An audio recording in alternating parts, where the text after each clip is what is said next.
دنیا جہاں میں حاجی صاحب کے ساتھ ہم پھرے 150 سے زیادہ ملکوں میں، کہیں کسی جگہ کسی ایئرپورٹ پہ 1 منٹ سے زیادہ وقت نہیں لگتا تھا ہمیں گزرنے میں. وہی پگڑی، وہی لباس، ہر جگہ ایئرپورٹ پہ ہم سے پوچھتے تھے کچھ لوگ آ کے کہ یہ سفید کپڑے تم لوگوں نے کیوں پہنے ہوئے؟ میں نے کہا کیوں، تمہیں کیا لگتا ہے؟ کہتا بس ہم سب کا دل تمہاری طرف کھنچ رہا ہے. یہ گرو کون ہے؟ یہ بڑے، ہمیں ان کا پاؤں چھونے دو. کوئی کہتا ہمیں ان کا ہاتھ چومنے دو، کوئی کہتا ایک تصویر لینے دو. سنت میں یہ کشش ہے، یہ سنت کی جاذبیت ہے، سنت والی زندگی. ہمارے ایک صاحب اپنے 2 ملازم کے ساتھ ایک ملک میں گئے، وہاں اس ملک میں بڑی تلاشی لیا جاتا تھا ایئرپورٹوں پہ.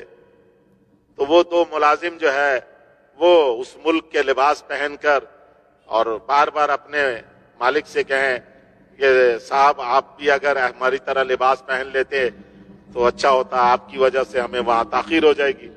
وہ مالک جو ہے شلوار کرتا اور ٹوپی، داڑھی بھی اس کی پوری تھی. وہ کہے یار اللہ مالک ہے، کوئی بات نہیں. یہاں سے جاتے ہوئے اس نے حاجی صاحب سے کچھ دعائیں وغیرہ پوچھ لی تھی. حاجی صاحب نے دعائیں بتلا دی تھی کہ یہ دعا پڑھتے رہنا. وہ اپنا دعائیں پڑھتا گیا. کہتا ہے جب وہاں ہم پہنچے، وہ ہر تھوڑی دیر بعد آ کے کہیں کہ صاحب آپ اگر لباس بدل لیتے، ہمارا والا ہمارے پاس ہے، ایک سوٹ پہن لیں.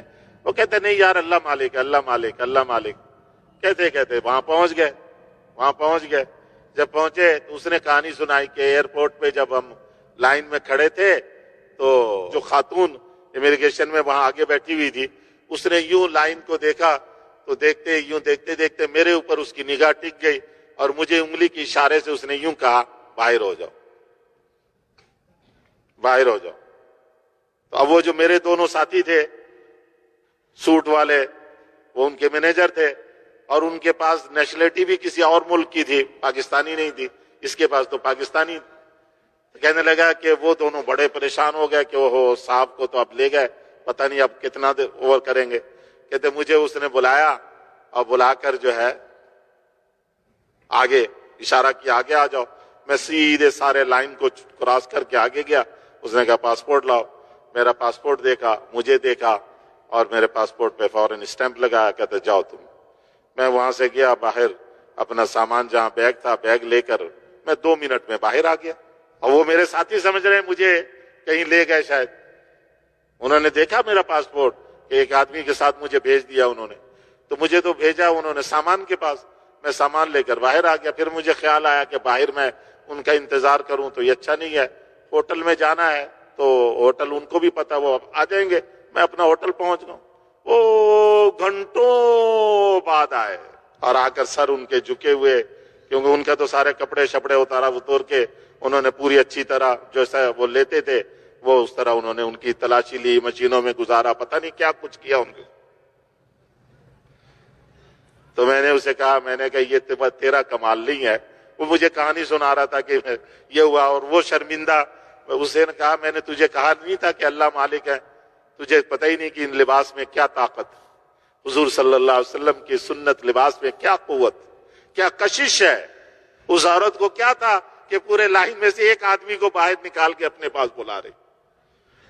حضور کی سنت داڑھی میں کشش ہے، حضور کے لباس اور ٹوپی میں کشش ہے، جاذبیت ہے. یہ دلوں پہ قبضہ کر لیتی. یہ سنت لباس، جو سنت لباس سنت شکل صورت کو اختیار کر کے ڈرتا رہتا ہے، اللہ اس پر خوف مسلط کر دیتے. اللہ اس پر خوف مسلط کر دیتے. اور ہم نے دیکھا سب جگہ. میں نے بتایا نا کہ 1 سے 2 منٹ ہمیں نہیں لگتا تھا. اس لیے کیا فرمایا؟ حسنت علانیت، جو اعلانیہ اعمال ہم کریں وہ خوبصورت بنا کر پیش کریں.